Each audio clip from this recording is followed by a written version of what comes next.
Good day, everyone, and welcome to the BlackStone fourth quarter and full year 2020 investor call, hosted by Weston Tucker, Head of Investor Relations. My name is Leslie, and I'm the event manager. During the presentation, your lines will remain on listen only, and if you require assistance at any time, please key *0 on your telephone, and a coordinator will be happy to assist you. You may also, if you wish to ask a question, and it's just then 1 on your telephone. And I'd like to advise all parties that the conference is being recorded for replay purposes. And now I'd like to hand you over to your host for today, Weston. Please go ahead. Terrific. Thanks, Leslie. And good morning and welcome to BlackStone's fourth quarter conference call. Joining today are Steve Schwarzman, Chairman and CEO, John Gray, President and Chief Operating Officer, and Michael Che, Chief Financial Officer. Earlier this morning, we issued a press release and slide presentation, which are available on our website. We expect to file our 10-K report later next month. I'd like to remind you that today's call may include forward-looking statements which are uncertain and outside of the firm's control and may differ from actual results materially. We do not undertake any duty to update these statements. For a discussion of some of the risks that could affect results, please see the Risk Factors section of our 10-K and 10-Q filings. We'll also refer to certain non-GAAP measures, and you'll find reconciliations in the press release on the shareholders page of our website. Also note that nothing on this call constitutes an offer to sell or a solicitation of an offer to purchase an interest in any BlackStone fund. This audiocast is copyrighted material of BlackStone and may not be duplicated without consent. So a quick recap of our results. We reported GAAP net income for the quarter of $1.8 billion. Distributable earnings were $1.5 billion, or $1.13 per common share, and we declared a dividend of 96 cents per share to be paid to holders of record as of February 8th. With that, I'll turn the call over to Steve. Thanks, Weston, and good morning, and thank you for joining our call. BlackStone reported exceptional results for the fourth quarter, including our best quarter for both distributable earnings and fee-related earnings in 35 years.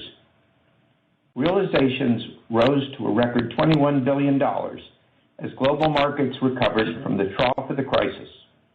At the same time, we deployed $25 billion into new investments, also a new record, adding to the foundation of future value. The power of the BlackStone brand has never been stronger. We achieved nearly $100 billion of inflows in 2020, ending the year with industry record AUM of $619 billion. While these results would be remarkable in any environment, they are particularly so in a year where the world faced unprecedented challenges, including the steepest economic downturn in modern history. Our business is built to navigate the difficult periods and to deliver for our investors in good times and bad. Limited partners around the world know that by investing with the best alternative managers, they can generate better returns than by investing in traditional asset classes alone.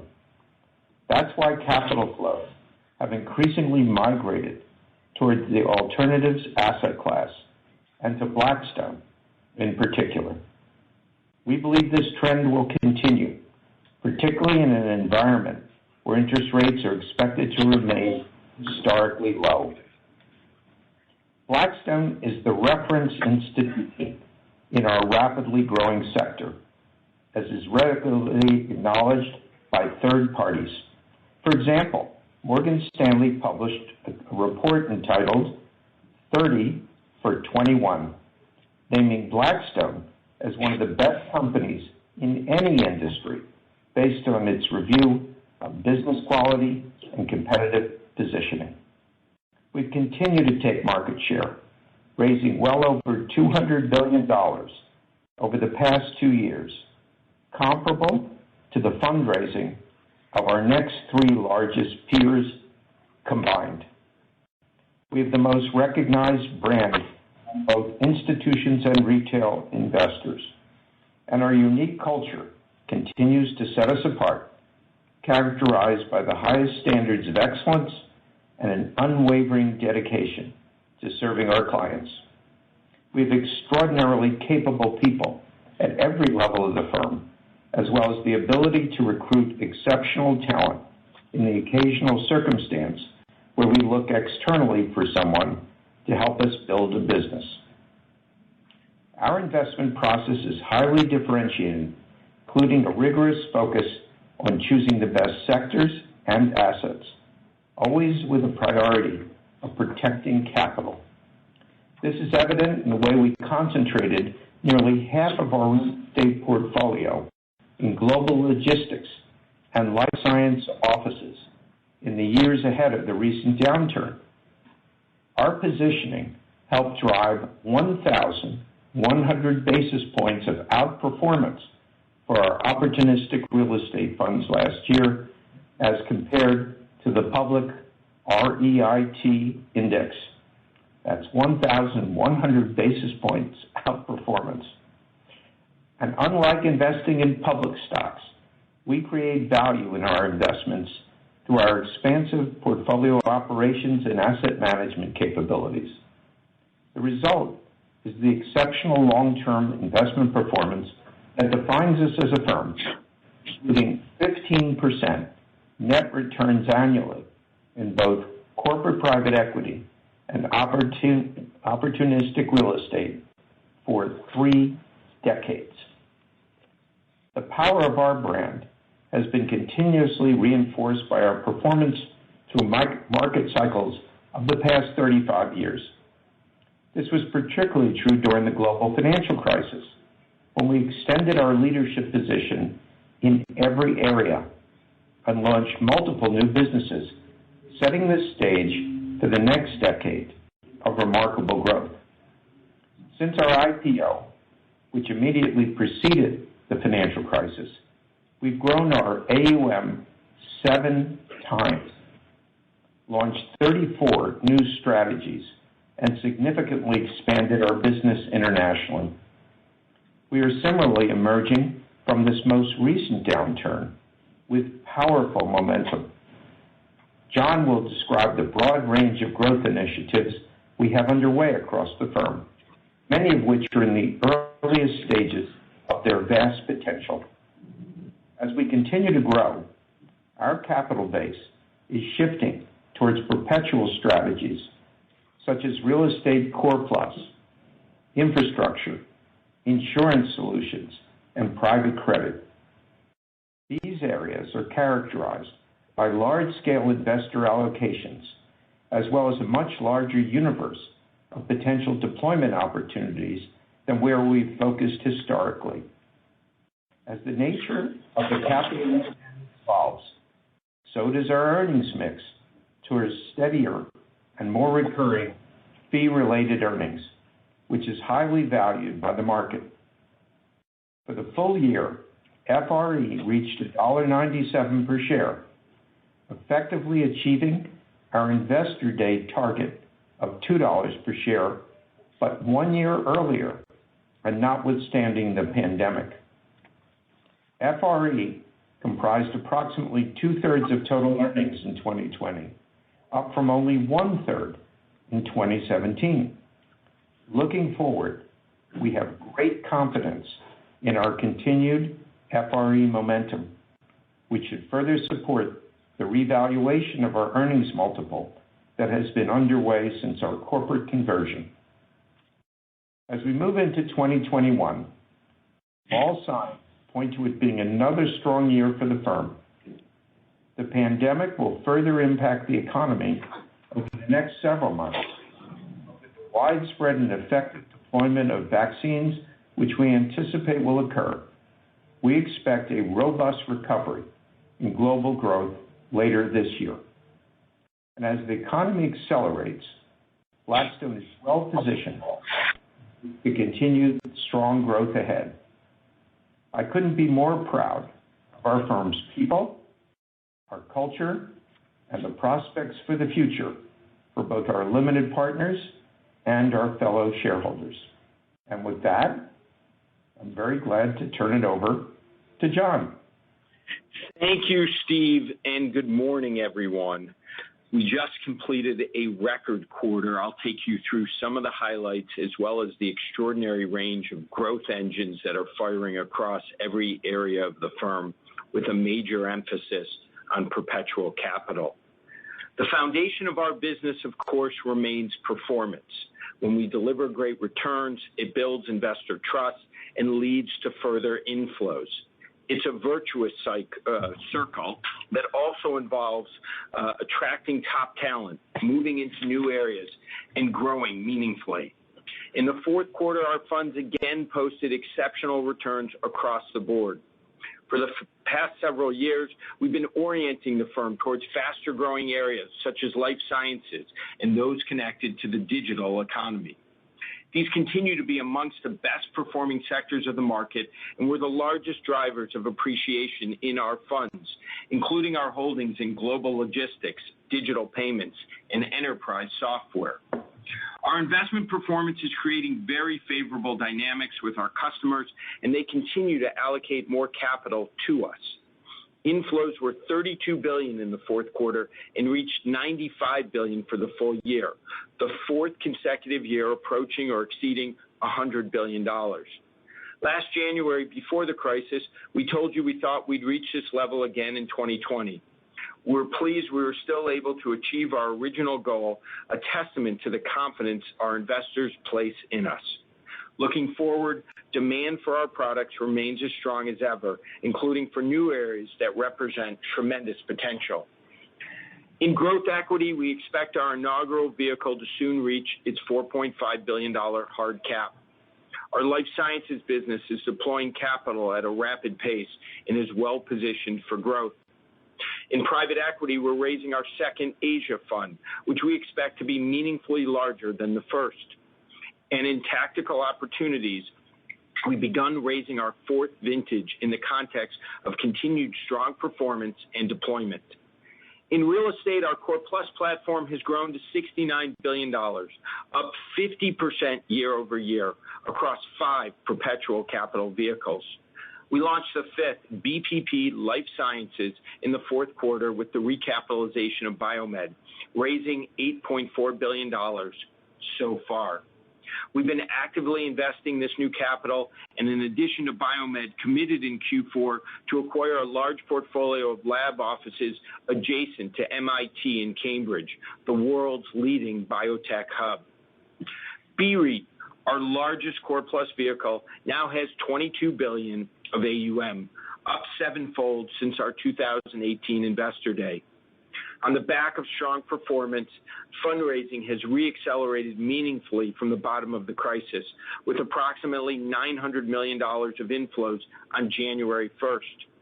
Investor demand for resilient income-producing assets coupled with the BlackStone brand is a powerful combination. As we've stated before, we believe BREIT could become the single largest earnings driver at BlackStone. Perpetual AUM across the firm has more than doubled since Investor Day to $135 billion, helping drive a 73% increase in fee-related earnings over the same period. In addition to real estate, our perpetual capital vehicles and infrastructure and direct lending are seeing strong momentum and have grown to leading scale only a few years after launch. In infrastructure, we raised $14 billion initially and are now seeing deal activity accelerate in both the U.S. and Europe, bringing the fund to approximately 40% committed. In credit, our global direct lending platform has grown to $22 billion, one of the largest in the world. Our scale allows us to provide bigger and more comprehensive capital solutions to borrowers.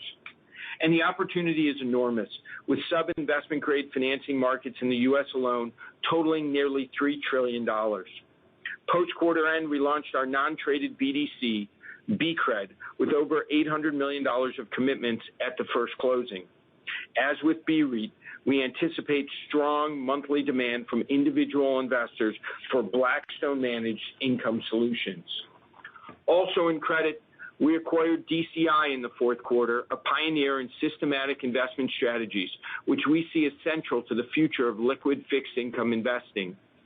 DCI will meaningfully expand our capabilities in the vast high yield and investment grade markets and will further differentiate our business as we integrate their technology across the credit platform. In total, the credit and insurance segment reported inflows of $13 billion in the quarter and $28 billion for the full year. Turning to BAM, we continue to see strong demand for our various direct investing strategies, including our second GP stakes perpetual capital vehicle, which has raised $4 billion to date. We were excited to announce recently that Joe Dowling, former CEO of Brown University's investment office, is joining Blackstone as co-head of BAM alongside John McCormick. Joe is a world-class talent with proven experience investing and managing risk. In his 7 years at Brown, the university ranked number one amongst peers on 1, 3, 5, and 7-year returns and achieved the highest Sharpe ratio of any major U.S. endowment, driven in large part by their successful hedge fund investment program. Joe's leadership will be a major asset to BAM as we continue to expand into new areas. Our secondaries business remains one of the best positioned globally in a sector with huge tailwinds. SP's 2019 flagship fund is over 75% committed, and we expect to start raising the successor later this year.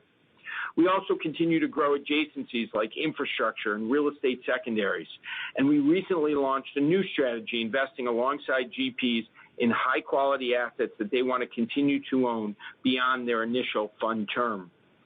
Finally, in insurance, we just announced the acquisition of a life insurance and annuity company from Allstate with $28 billion of long-duration assets.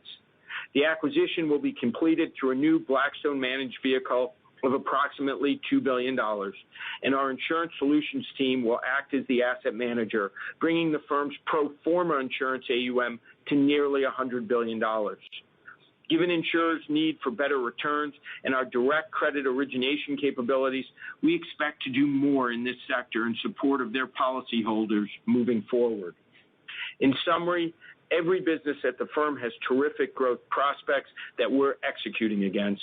We remain extremely confident in the path forward. And with that, I turn things over to Michael. Thanks, John, and good morning, everyone. The fourth quarter represented a remarkable finish to the year, as we achieved record results in nearly every metric: distributable earnings, fee-related earnings, AUM, realizations, deployment, and total fund appreciation. We also reported our fifth best quarter for inflows. This broad-based success in the same year as one of the most severe market declines on record is a powerful illustration of the all-weather durability of our business model. Starting with results. Fee-earning AUM increased 15% year over year to $469 billion, while total AUM rose 8% to $619 billion, driven by robust gross inflows of $95 billion for the year, and despite $43 billion of realizations.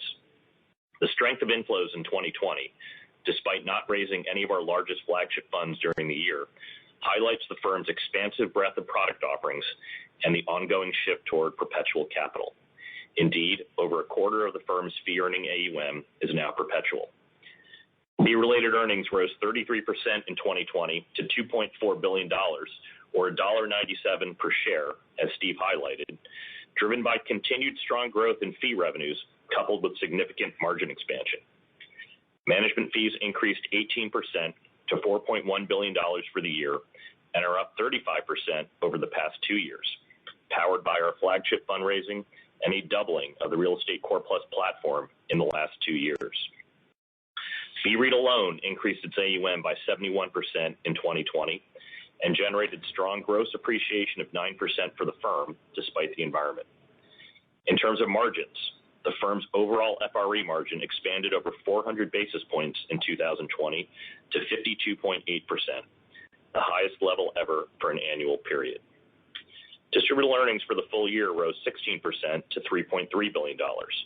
For the fourth quarter, DE increased 60% to $1.5 billion, or $1.13 per share, underpinned by sharp growth in FRE and a doubling of net realizations to $897 million. In addition to strong fund realizations, most of BAM's liquid strategies crystallize incentive fees annually in the fourth quarter. BAM's strong finish to the year in terms of investment performance, with a 5.6% gross composite return in the quarter, as well as the growing contribution of its direct investing strategies, generated a 57% increase in the segment's realized performance revenues to $171 million. Turning to investment performance, it was another excellent quarter for the firm across the board, with record total fund appreciation of $31 billion in the quarter. As John highlighted, we continue to see the benefit of favorable sector and asset selection in our funds against a backdrop of rising global equity and credit markets. In real estate, the BREP opportunistic funds appreciated 4.3% in the quarter, while the Core Plus funds appreciated 5.5%. As has been the case since the start of the pandemic, the vast majority of the real estate portfolio is demonstrating fundamental strength, particularly our holdings in logistics, suburban multifamily, and life sciences office. Despite headwinds in certain more affected sectors, the BREP funds appreciated 3.4% for the full year, and the Core Plus funds appreciated 7.9%, as compared to a 7.6% decline for the public REIT index. In private equity, the corporate PE and TAC-op funds appreciated 10.6% and 11.3% respectively in the fourth quarter, marking the third consecutive quarter of double-digit appreciation for both platforms. Strength was broad-based across both the private and public portfolio, led by our technology and consumer finance holdings. For the full year, the corporate PE funds appreciated 11.9%, while TAC-ops appreciated 14.1%. Life-to-date returns for the most recent vintages of the corporate private equity and TAC-ops funds remains outstanding. The secondaries funds, which report on a two-quarter lag, started to recognize the benefit of last year's market recovery in their fourth quarter returns, appreciating 9.4%. We expect strong performance to continue over the coming quarters, given the direction of markets in the second half of 2020. And in credit and hedge fund solutions, we saw healthy appreciation again in the fourth quarter, including a 4.6% gross return for the credit composite. Strong investment performance across the firm generated $1.2 billion of net accrued performance revenues in the quarter and lifted the balance sheet receivable to $3.8 billion, up 8% sequentially, notwithstanding nearly $1 billion of net realized distributions. At the same time, the firm's invested performance revenue eligible AUM increased to a record $294 billion, up 18% year over year. These are both important indicators of future value. One last topic of note. 10 years ago, BlackStone made a strategic minority investment in the Brazil-based alternatives manager, Patria, a team we had known for many years. Last week, Patria completed a highly oversubscribed initial public offering, marking their transition to a valuable public company and a successful investment for BlackStone. While we partly monetized our stake in the offering, we remain a continuing shareholder. In closing, the firm's 2020 performance exemplified the power of Blackstone's extraordinary business model, resiliency and staying power during the market dislocation, and the ability to deliver record results in the fourth quarter across almost every metric in the context of the market recovery. Looking forward, we continue to scale existing businesses while also expanding into new areas with deep addressable market opportunities for the firm. The outlook for robust, high-quality growth over the long term is strong, and we believe the future for Blackstone is very bright. With that, we thank you for joining the call and would like to open it up now for questions. Great. And Leslie, before you queue for questions, if I could just remind all the analysts, we have a fairly long queue here. If you can please limit your questions, just one question initially, and then if you have a follow-up, please re-enter the queue. Back to you, Leslie. Okay, thank you everyone. Your question and answer session will now begin. If you do wish to ask a question, it's just star then one on your telephone. If you want to withdraw your question, it's star two. And just to remind you, if you wish to ask a question, it's star then one on your telephone. And your first question comes from Alexander Blostein from Goldman Sachs. You are now live in the call, Alexander. Please go ahead. Great. Good morning, everybody. Thanks for taking the question. Why don't we start with insurance? I guess in light of the Allstate acquisition announced last night, maybe you guys could comment on your bigger picture aspirations for the insurance segment. Obviously, you made several hires there recently. Should we expect more deals like this one, I guess, over the coming quarters and years, or is Allstate meant to be sort of the platform to build off of?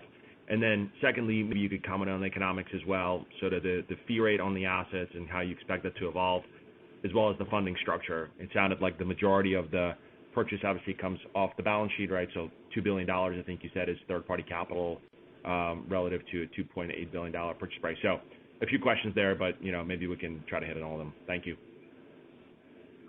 Okay, thanks, Alex. I'll start with the big picture. And what's driving what you're seeing us do and a number of firms in our industry is the extremely low level of interest rates out there, which is creating the need for greater returns for insurance company assets, and particularly the ability to have direct origination capabilities. So our ability to originate corporate debt, structured debt, real estate debt is quite important, and we think gives us a real strength in this area to line up our insurance solutions business with insurance balance sheets. So this is an area we've had success with Fidelity Guarantee. We've said on these calls, this is something we intend to do more of. It's an area of focus. We're obviously hiring a number of people to help build out this business and capability. Exactly the form it will take, I think each of these transactions may look and feel a little different. The underlying sort of path here is the same. The idea of us managing these assets, driving the returns higher, which ultimately helps the policyholders. I think all of that is key. On this particular transaction, and Michael can fill in the blanks, but the $2.8 billion, there are flows related to this transaction plus a bit of debt. So the ultimate check size here is a little less than $2 billion of equity.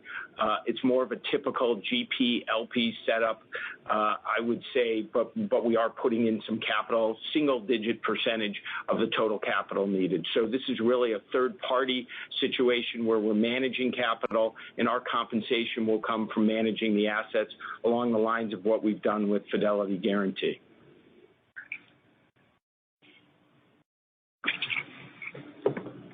Great. Thanks, Alex. Okay, thank you. Our next question comes from Sumit Modi from Piper Sandler. You're live in the call. Please go ahead. Hey, thanks. Good morning, guys. Just sort of a high-level question here. Creating these new dedicated funds across growing sectors like life sciences and growth equity.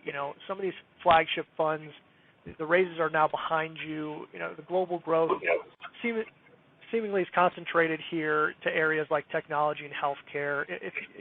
When you were creating these dedicated funds in some of these areas, like you're doing now and down the road, does it kind of crowd out some of these deployment opportunities to the flagship funds, or is there just kind of generally a lot of opportunities out there for global private equity funds to take advantage of, or kind of along with some of the newer dedicated funds?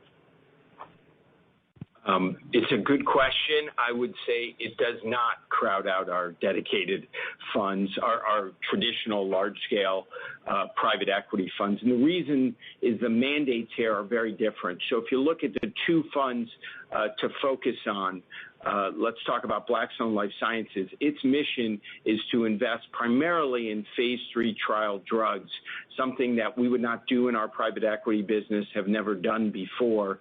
And so it's a completely new area. It may invest in companies, but again, it's based on drugs that we're waiting for FDA approval. This is not something we would do in our private equity business.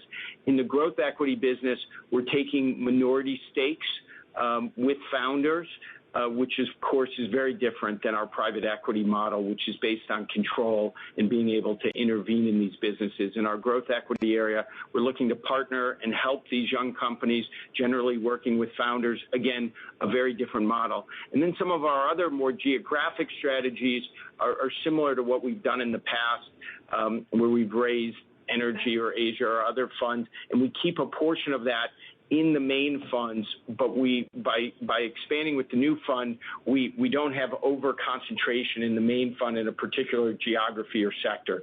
So we're super sensitive to our flagship funds. Delivering in real estate private equity and corporate private equity is what we built the business on. We want to continue to deliver for those investors. There just happens to be a lot of white space, new areas to go into that we as a firm had not historically been in.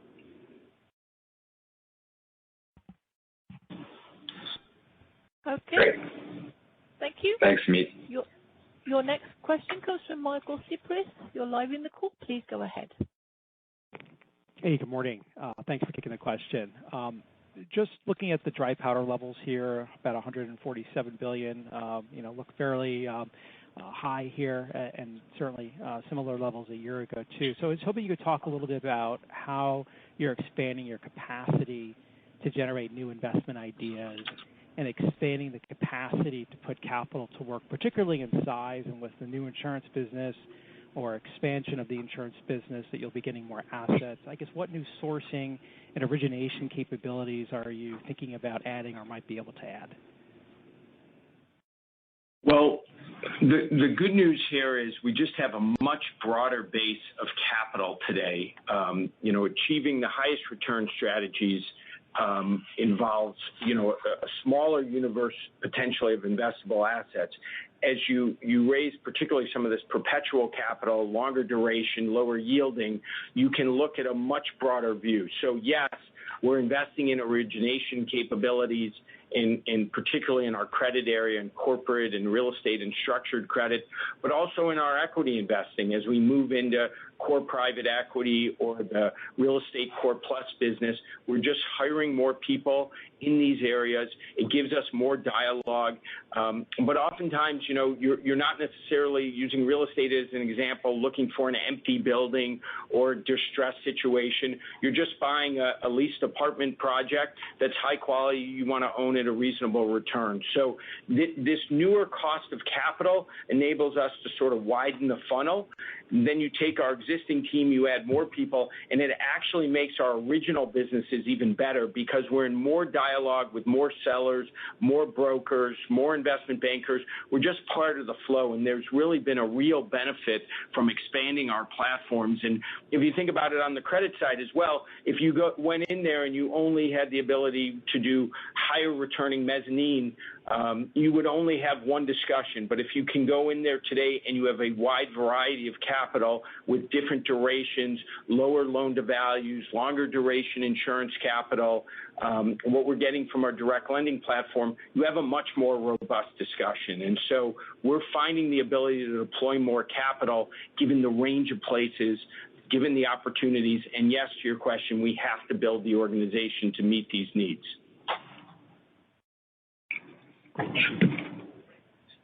Okay, thank you. Your next question comes from the line of Adam Beatty from UBS. You're live in the call. Please go ahead. Oh, thank you and good morning. Wanted to ask about the wealth management channel, given the success of BREIT and promising start to BCRED.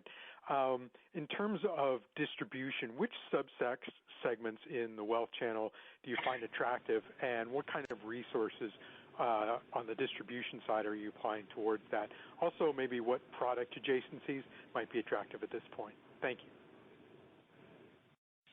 So what I'd say about retail is we had a big event here. We had a modest celebration crossing $100 billion of AUM. Joan Solitar and her team have done a terrific job.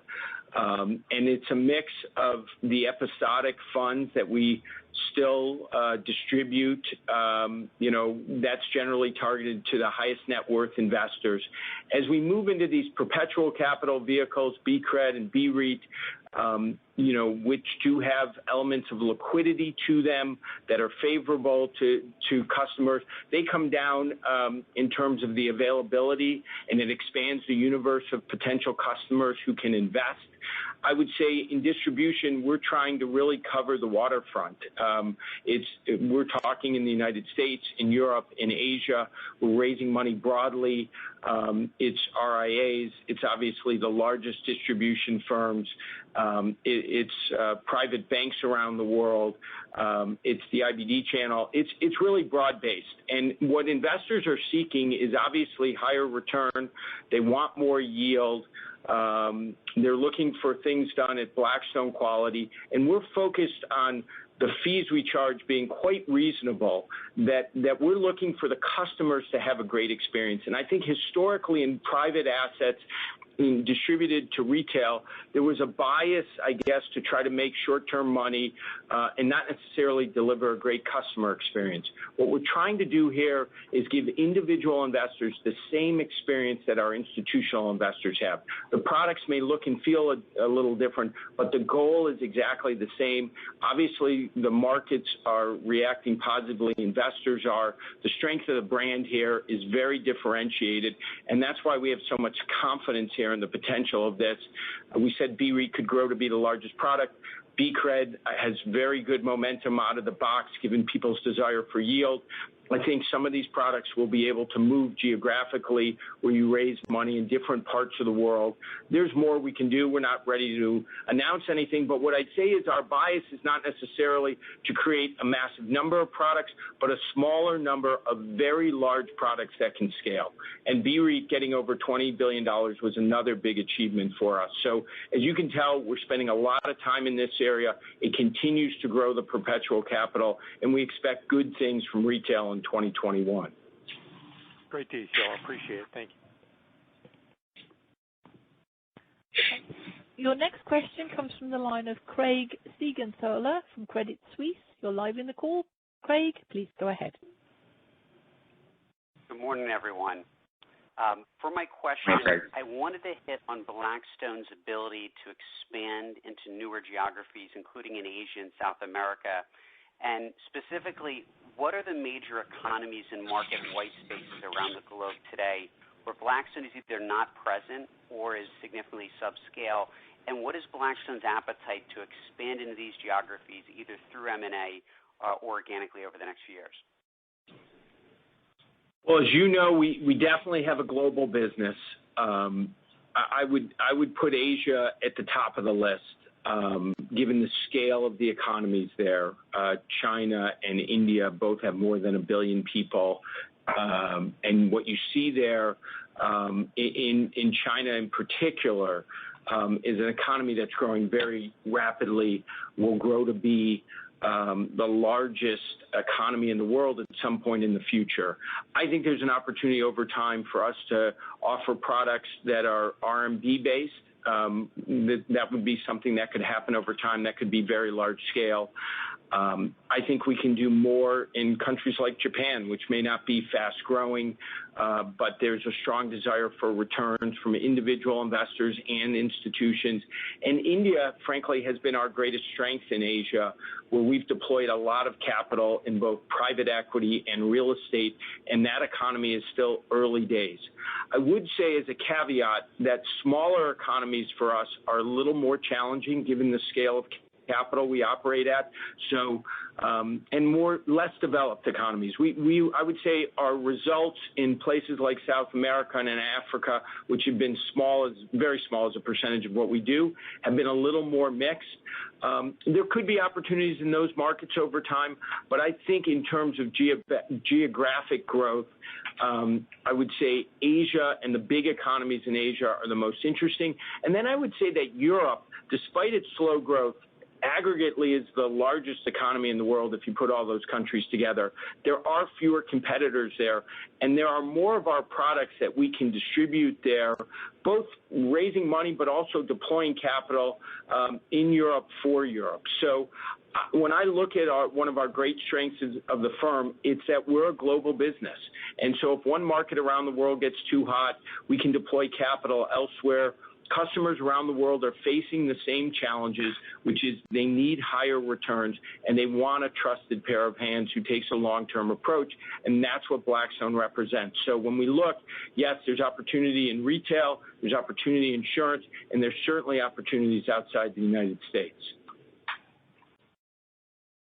Thank you, John. Thank you. Your next question comes from Glenn Schorr from Evercore. Please go ahead. You're live in the call. Thanks very much.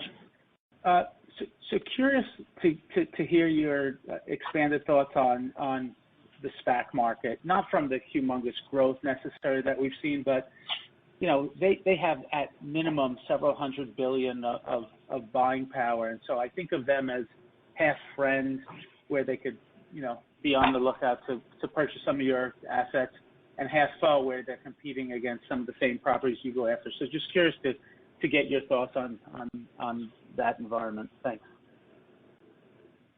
Well, I think the SPAC market, and I commented earlier this morning on TV about this, I think it's a good development long term to open up access to capital to public companies. We've seen a reduction in the number of public companies by 50% over the last 25 years, and the SPACs have led to the highest number of IPOs in more than 20 years now. So I think that's positive. Now, that being said, I think there are some challenges around alignment of interests, when sponsors earn their economics, what the size of those economics are, and I think some of that will change over time.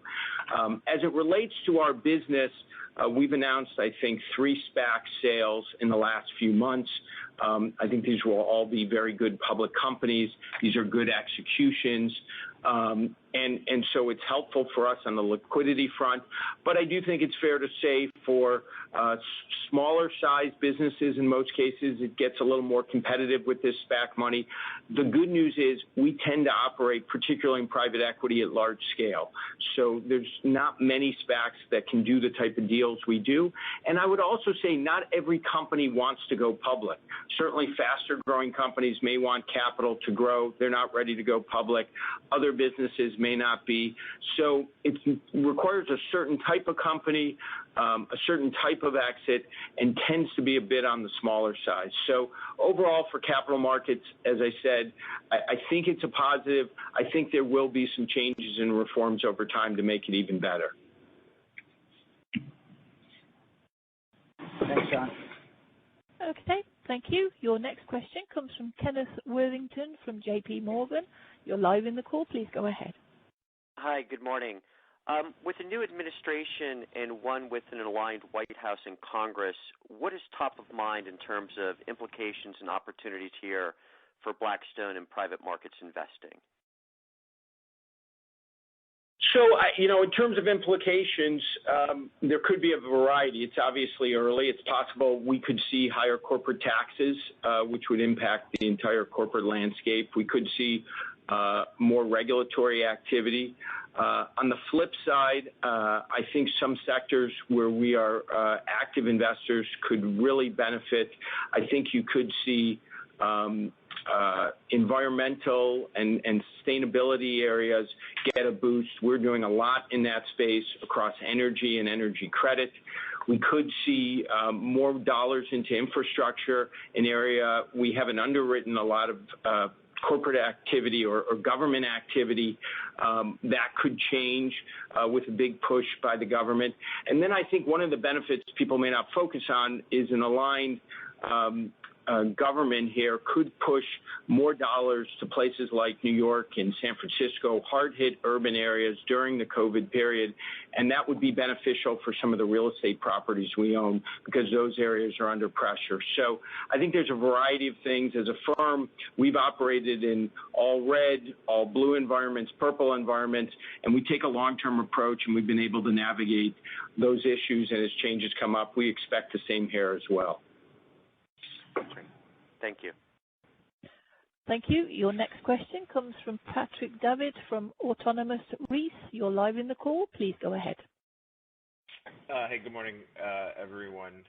My sense from investors is they tend to want to discount these big performance-related fees you put through fee earnings. So could you maybe frame or help us separate out how much of the fee-related performance fees in the fourth quarter was really kind of what you view as repeatable each year versus those that are maybe more episodic or based on kind of one-year type performance fees? Sure, Patrick. First of all, in terms of fee-related performance revenues, as we talked about before, we think this is a super high-quality revenue stream. As you know, it's derived from perpetual capital. It's paid on a recurring basis on contractual timetables, well-known, and without having to dispose underlying assets. So we think it's very much in line with the overall quality picture of FRE. And you've seen it scaling, right, as we've sort of predicted in the last few years, and you saw that step up again. In terms of the composition of it, right now, the majority, the strong majority of the total annual amount is from the Core Plus platform. And of that, BREIT is really the dominant portion of that. And that, as you know, is it's recurring, it's annual, it's in the fourth quarter. And as that platform grows, and it grew at 70%, as we said, year over year, the fees will continue to scale, both management fees and fee-related performance revenues. A smaller portion of that was from the BPP platform. Those are specific to investments that occur on a several-year basis, 3, 4, 5 years. And so that occurred during the year, both in the third quarter and the fourth quarter. And then you're also seeing a smaller amount, but that over the long term it will scale from our direct lending platform, both our BDC and also going forward BCRED, our non-traded BDC. So it's sort of a portfolio of different products. Core Plus is the biggest part, but not the only part, and BREIT is the biggest part within Core Plus, and that is, to your question, an annual occurrence. And the key distinction, Michael, is that we don't have to sell assets to generate these fees. That's the key distinction of what ends up in fee in the FRE. That's right. And there, as we talked about, this is not a new thing. In terms, I mentioned BDCs, the incentive fee portion of that income and yield in products like that have been, I think, for a long time considered, very much part of this sort of metric.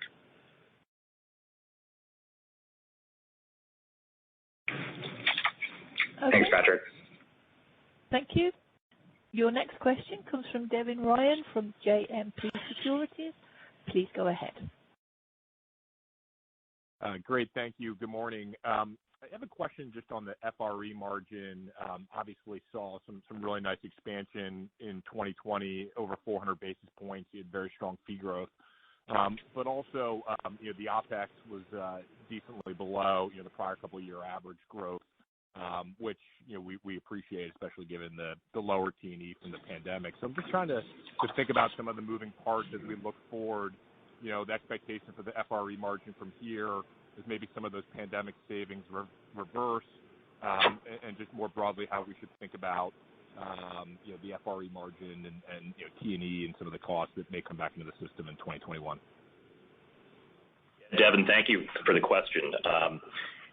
Look, the short answer, stepping back on margins, and it was a terrific year on that front, is our margins are up significantly because of strong operating leverage. Revenue's growing well in excess of expenses. I know that's sort of a truism. And, you can particularly see that in our real estate segment, and which was really the biggest driver, where fee revenues were up over 30%, with operating expenses, total operating expenses, up 15%. And that's why, you can do the math. Overall, the real estate segment accounted for, around three quarters of the overall margin expansion from a, business unit breakdown perspective.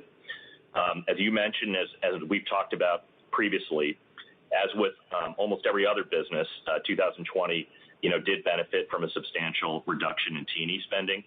And that, to help you out here, accounted for around, call it 100 basis points of that 440 basis point margin expansion. So look, as we look ahead to 2021, all of us, of course, are rooting for normalization sooner rather than later. So and such that the T&E dynamic would reverse. But notwithstanding that, even adjusting for that, we still expect strength in margins. So that's hopefully will help you on just put in context the COVID component of that expansion. That's terrific. Thank you. Thank you. Your next question comes from Mike Carrier from Bank of America. You're live in the call. Please go ahead. All right. Good morning, and thanks for taking the question. You guys have had great success in the perpetual vehicles, which obviously provides good visibility and growth in FRE, but it also threw up a lot of performance fees, and I'm assuming that was just BREIT in the fourth quarter having a strong rebound. But just longer term, can you put some context on the type of year maybe 2020 was versus the potential you see, for that, type of earning stream since it's still fairly new? And then how can products like BCRED, contribute to it longer term? Thanks a lot. Sure, Mike. And I think this picks up a bit on, I think, Patrick's question as well. I think the simple answer, and it's a good one, is that over time, the growth in those fee-related performance revenues will basically be aligned with the growth in our perpetual capital strategies. with, again, real estate core plus being a huge portion of that right now, but also, as you mentioned, in that direct lending area, a scaling of that source of performance revenues as well over time. So that sort of both in the short and long run is kind of the R squared on this. Growth in perpetual, growth in core plus, growth in direct lending equals over time growth in those fee-related performance revenues, and that is a meaningful tailwind. And I would just add that the fact that you don't have to sell assets, as we mentioned, is important. The preferred returns in these vehicles tends to be materially lower because they're lower targeted returns. And just as we grow more assets in the space, have more vehicles, this should be a steady source of income for a long time to come. All right. Thanks a lot. Thank you. Your next question comes from Rob Lee from KBW. You're live in the call. Please go ahead. Great. Happy belated New Year. Hope everyone's doing well, and thanks for taking my questions. Same to you, Rob. Thank you so much.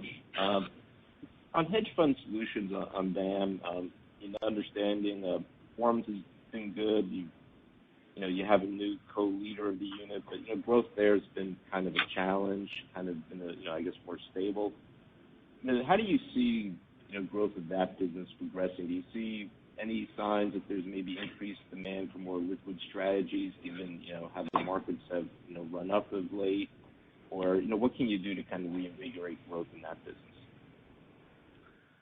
We think that business has tremendous potential. The low rate environment obviously has investors looking for other liquid alternatives where they can get returns. And then the run-up in the stock market has investors looking for places to put capital where there's some downside protection. And both of those factors lead you, I think, to our hedge fund solutions business. With the addition of Joe Dowling teaming up with John McCormick, I think that puts us in a really good place. Joe's track record has been excellent. We are going to be looking to try to drive the returns higher in that space. Joe was outstanding at Brown, finding leading cutting-edge managers, looking at where the economy is transforming, either geographically in some of the fastest-growing sectors as well. And we expect he'll do the same here.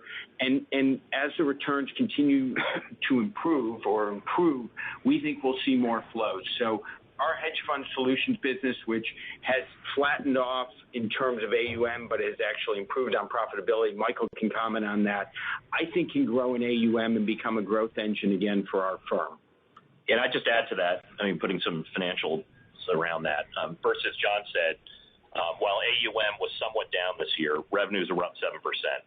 On the AUM side, outflows were actually in line with 2019. And maybe not surprisingly, inflows slowed somewhat in the wake of the March-April volatility. But revenues were up, which reflects the business mix shift towards higher fee strategies, both within BPS and also in the direct investing area. And as a result, you can actually see the fourth quarter management fee rate was actually up 8 basis points year over year. So the sort of unit economics are, I think, are improving. It's funny, for a business that's been in our hands for 20 years, we've never been more excited about the potential. As John said, in the context of the rate environment, fixed income market, the search for sort of absolute return replacements with some more upside is deep. And our platform, with its scale and its reach and its access to the best managers, doing things with them, allocating capital, as well as the flow within our firm and the IP, those things combined, along now with additional leadership alongside John with Joe Dowling, we're super excited. Great. Thank you. Thank you. Your next question comes from the line of Chris Harris from Wells Fargo. You're live in the call, Chris. Please go ahead. Great. Thank you. As you guys know, Apollo is looking to move to one share class. What are your thoughts about potentially going down this path? And I appreciate there are pros and cons to consider with that type of a change. So what I'd say is if you look at our firm over 35 years, our governance structure has served our LPs really well, our employees, and for the last 13 years, 14 years, our shareholders. So we're really comfortable with it. We're always looking at ways to maximize value for shareholders. We did that in the context of the C Corp conversion, but we're very deliberate in how we do things. But I would say generally the idea of taking a long-term approach in the management of the firm, how we're structured today, we feel good about that. It's delivered for us in the past. We think it'll deliver for us in the future.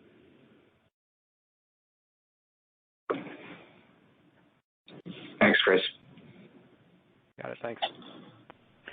Thank you. Your next question comes from the line of Chris Kotowski from Oppenheimer Company. You're live in the call. Please go ahead.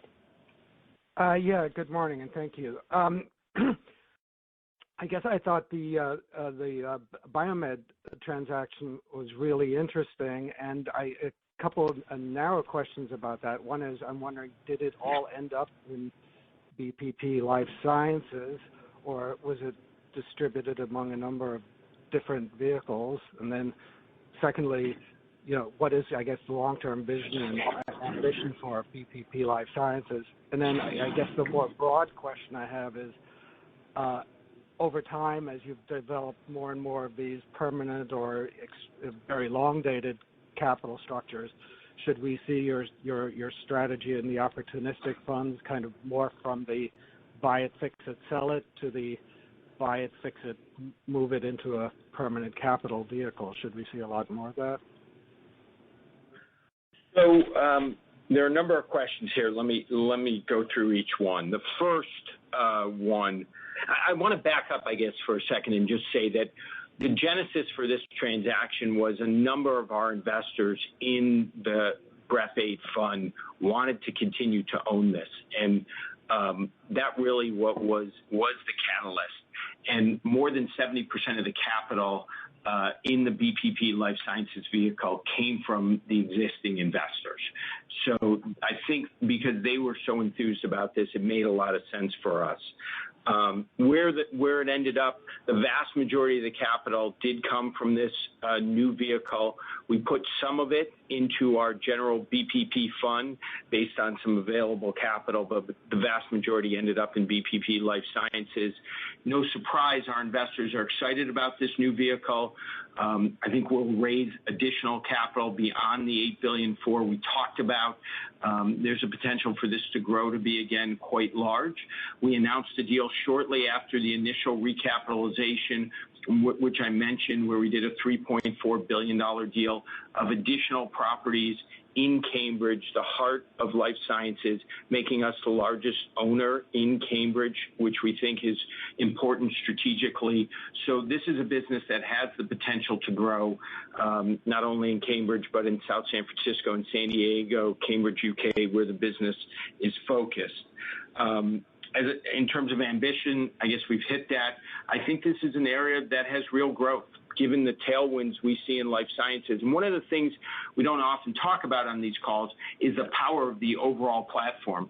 So the fact that we have BlackStone Life Sciences gives us more confidence here in Biomed. It allows us to do the Cryoport investment in Tac Ops and frozen logistics. It allows us to do Precision Medicine, which is a company that commercializes and runs the trials for life science companies. It was one of our largest investments in private equity in the fourth quarter. So we are really building a powerful life science ecosystem here at Blackstone, and BPP Life Sciences will be a big part of it. Nick Gallicatis, who runs our life sciences business, is actually going to be on the board of the Biomed Life Sciences Fund. In terms of our opportunistic business, no, I don't believe this will be the way, the vast majority or whatever of deals will be sold.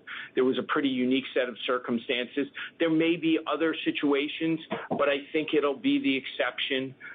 In this case, the scale argued for it. We also ran a process, a competitive dynamic, brought in outside firms, had a go-shop period. We want to make sure the most important thing to us as fiduciaries is maximizing the return in our private equity and real estate private equity funds. So I think this was a little bit of a unique situation. We had a great process to vet the values, and long-term now we have a bunch of investors excited about this area and a new vehicle that I think will grow in scale. Okay, very helpful. Thank you.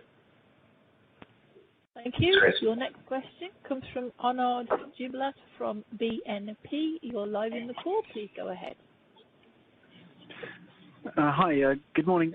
I had a question on capital deployment. It's been very strong in Q4, even if you exclude the capital going to the new perpetual capital vehicles. How much of this is a function of a good market condition, or and how much is a function of just being able to catch up on deals that were identified early in the year and where you were not able to execute on? And if you could also elaborate on in terms of the outlook for capital deployment in the quarters to come. Thank you. Yeah. So I think the biggest factor, obviously, deal activity and deployment was slow coming off of March for the next couple quarters, and so we saw a resumption. I think, though, again, given the expansion of the firm, if you look at our secondaries business now, where we have large-scale private equity secondaries, real estate secondaries, infrastructure, we're deploying more capital. If you look in private equity, regular way corporate private equity, a larger scale fund, our Asia business is growing. Our core private equity vehicle grew from $5 billion to $8 billion in the latest iteration. And you can look across the firm, and then the expansion in these perpetual vehicles we keep talking about, of course, leads to the need for greater capital deployment. So I think a big portion of this is just a function of the engines. There are many more of them, and they're larger, and that's leading to more deployment. I also think we have some sectors we have high conviction around. We're spending a lot of time on some of the COVID-impacted businesses, travel-related, location-based entertainment, hotels. I think we'll see more activity in some of those areas. And then these big secular themes around digitalization, life sciences, what's happening in green energy, those areas I think will attract a lot of capital. And we'll continue to invest in Europe and Asia and around the globe. So this quarter was particularly active because of the large life sciences transaction. But when you looked overall for the year, 2020, I think at $62 billion was basically the same as it was at 2019.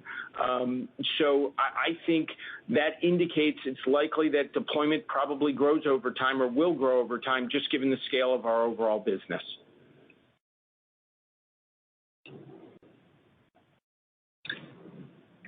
Great. Okay. Thank you. Thank you. Your next question comes from Jerry O'Hara from Jefferies. You're live in the call. Please go ahead. Great, thanks. Maybe one more on the insurance initiative.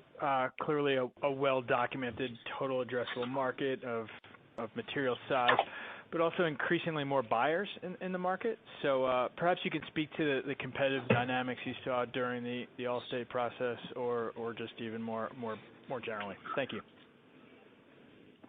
Well, we're not obviously we'll not talk about particular transactions, but I would concede that the space has gotten more competitive over the last few years.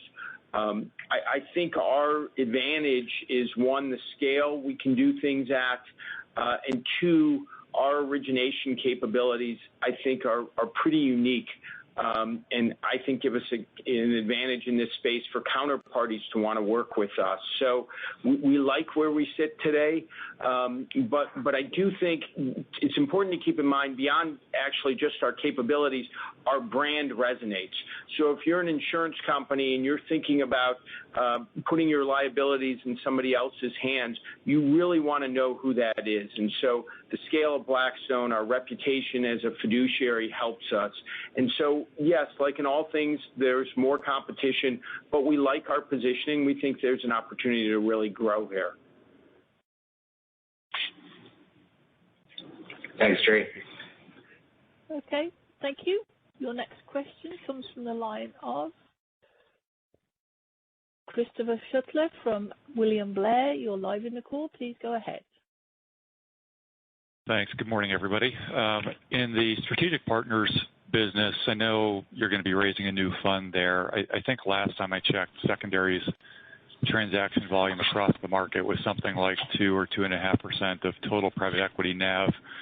Where do you think that percentage can go over the next handful of years, and why? Well, I think two things are going to help the secondaries business. The one, really importantly, is that the denominator is going to grow. Even if the penetration doesn't grow, I'll come back to that in a moment. But alternatives are growing at high single digits, low double digits across the globe. And by definition, that means there's a bigger addressable market. People change their investment strategies. They're unhappy with managers. They want to get out of certain spaces. And so if you believe in the alternatives sort of mega trend, which we certainly do, secondaries is a powerful way to play it. And then as a percentage, I just think 2% of a market trading is not a sign of a market that has sufficient liquidity. And so I think that will lead to higher percentages. This is a business that's grown for us, I don't know, 8-fold or something since we took it on 5 or 6 years ago. I think it's a business that can continue to grow at a very rapid rate. Vern Perry and his team have done an outstanding job. The returns have been excellent. We said in here that we'll raise our 9th private equity secondaries fund. We talked about moving into the continuation area. We're having success in real estate and infrastructure. I think as alternatives grow, this fund continues to grow. This area of the firm continues to grow. And I don't think we're anywhere sort of near the end for secondaries in terms of growth. Thanks, John. Terrific. Thanks, Chris. Thank you. Your next question comes from the line of Brian Bedell from Deutsche Bank. You're live in the call. Please go ahead. Great. Thanks very much. Most of my questions have been answered. Very, very comprehensive answers. Maybe just one on the retail side. As you said, John, that you've seen great momentum in that. Just maybe sort of the outlook over the next 1 to 2 or maybe even 3 years, whether you think that growth can accelerate given your distribution initiatives in the wealth management space and especially the demand for your products on the retail side. And if you can sprinkle in comments on sustainable investing in your ESG initiatives, whether you're seeing a stronger demand for ESG solutions within your products. I would just echo my earlier comments that retail remains a very favorable channel for us, given the brand and the range of products now. The movement from beyond just the episodic products, which are obviously continued to be offered to the highest net worth people, but the B-REITs and B-CREDs, their distribution capabilities, the ability to sell those broadly is powerful. And I would just point out, B-REIT, it took a number of years to sort of get to lift off momentum. It feels like B-CRED in the early days is having more success because we've opened up those channels and we're broadening the number of channels. And so I think as we introduce new products in this area, they can continue to grow and have this success. And as this is all part of this sort of growth in perpetual capital, growth ultimately, of course, in fee-related earnings, and bringing this sort of world-class service and investment discipline to individual investors. We think that trend will certainly continue, and we're at the vanguard of that trend. As it relates to ESG, I think there's opportunity there. I think there is more opportunity. We talk about it internally. I think there's opportunity both institutionally and individual investors. Going back to one of the earlier questions, we just have to make sure we set it up in a lane that is very defined and a separate area where we can deliver for the individual investors and do something separate and different than we do in some of our other funds. But I think over time we'll develop some products in that area. Great, thank you. Thank you. And your final question comes from Sumeet Modi from Piper Sandler. You're live in the call. Please go ahead. Great. Thanks for taking the questions. I just had a follow-up on the Allstate Life acquisition. It looks like the funds are purchasing about 80% of the life and annuity business, just leaving about $5 billion of GAAP reserves in the New York ALNY on the table. It seems like they intend to sell that as well. Just curious if you could talk about what went into the decision to not acquire that portion of assets as well. Well, we make decisions about which jurisdictions and so forth make the most sense for us, and we're obviously engaged in discussions with the seller on what maximizes value for them, and in this particular transaction, that's how we landed on this. We ended up buying the vast majority of the assets, and that worked for Allstate. I would say I think Tom Wilson, the CEO, has done a terrific job here pivoting his company and getting them focused on higher growth businesses, and this was something that made a lot of sense for us and our investors, so we looked at it as a real win-win. Great. Thank you. Great. Thanks, Amit. Thank you. And now I'd like to turn the call back to Weston Tucker for closing remarks.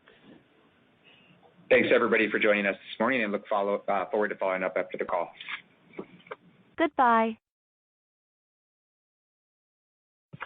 Thank you, everyone. That concludes your conference call for today. You may now disconnect. Thank you for joining, and enjoy the rest of your day.